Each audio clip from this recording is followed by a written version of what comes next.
ऐसा नहीं कि जो ये समुदाय है, समूह है, कि भास्कर के फॉलोअर्स हैं, भास्कर ने तो कहीं गलत बोला है, उसकी सज़ा मिलनी चाहिए। लेकिन इतनी बड़ी सज़ा जो एट्रोसिटी एक्ट जो उनको विधायक ने डायरेक्ट लगा दी, वो उसका विरोध है। और आज पता चला किसी पार्षद के ऊपर भी शायद एट्रोसिटी एक्ट लग गया है। तो कहीं न कहीं जो ये कौन से पार्टी के पार्षद की बात?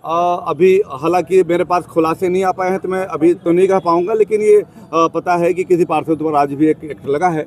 तो हम लोगों ने जो निर्णय लिया है, तो इस तरह से जो लगातार दबाव बनाया जा रहा है गलत के। अच्छा, एक चीज़ और कहना चाहूँगा, भास्कर ऊपर 16-17 केस लगे हैं। मुझे जहाँ तक जानकारी की एक भी ऐसा मामला नहीं है, चाहे बलवा का, चाहे गाली का, चाहे जो व्यक्तिगत हो, सर्व सार्वजनिक है, सामूहिक है, किसी व्यक्ति के लोग लड़ते रहे हैं। तो कहीं न कहीं ठीक है, शब्दों में हो सकता है उन्हें 19-20 किया होगा। आप लोग देखेंगे राजनीतिक रैलियाँ होती, लोग मुख्यमंत्री को गाली देते हैं, प्रधानमंत्री को गाली देते हैं, लेकिन इसका मतलब नहीं होता कि आप उनको इतने गंभीर मामले में फंसा दिया जाए। तो उसका हम लोग विरोध कर रहे हैं। और अभी हम लोग माननीय सांसद जी के पास जा रहे हैं। एक जैसा कि भाइयों ने बोला कि एक संवैधानिक तरीके से हम लोग जाएंगे, और यदि हमारी बात नहीं मानी जाएगी, हम पूरे जिले को जाम कर देंगे।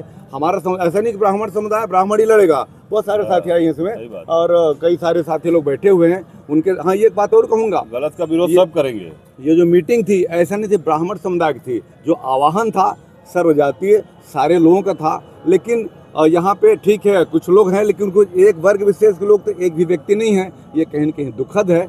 बहरहाल हमको इससे असर नहीं पड़ता है, आज हमारी कल उनकी सबकी बारी आएगी।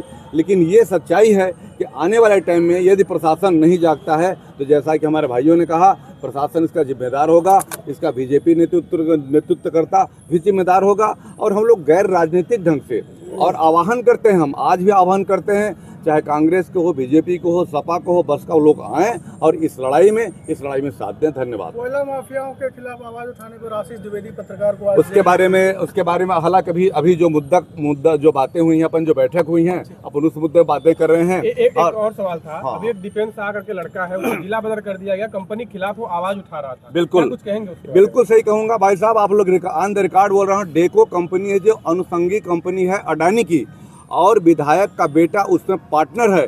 और मेरी बात हुई थी डेको कंपनी के मालिक से, मैं ऑन द रिकॉर्ड बोल रहा हूं, और दबाव बना के उसमें पार्टनरशिप लिया गया है। ये मेरी बात को वायरल किया जा सकता है और जांच किया जा सकता है कि अडानी की जो अनुषंगी कंपनी है, सहयोगी कंपनी है डेको, उसमें उसका बेटा पार्टनर है। इसके पहले कोई पार्टनरशिप नहीं थी। तो अडानी को बचाने के लिए एक बात और कहना चाहूँगा, माननीय विधायक जी से कोई व्यवस्था नहीं है, लेकिन इस तरह से गिर के काम करना कहीं न कहीं अनुचित है। और इस तरह से जो दबाव की राजनीति है, ये बिल्कुल नहीं चलेगी। इसकी भर्त्सना है, विरोध है, और हम सारे सिंगरौली वासी एक मिलकर आगे लड़ाई लड़ेंगे और लंबी लड़ाई लड़ेंगे।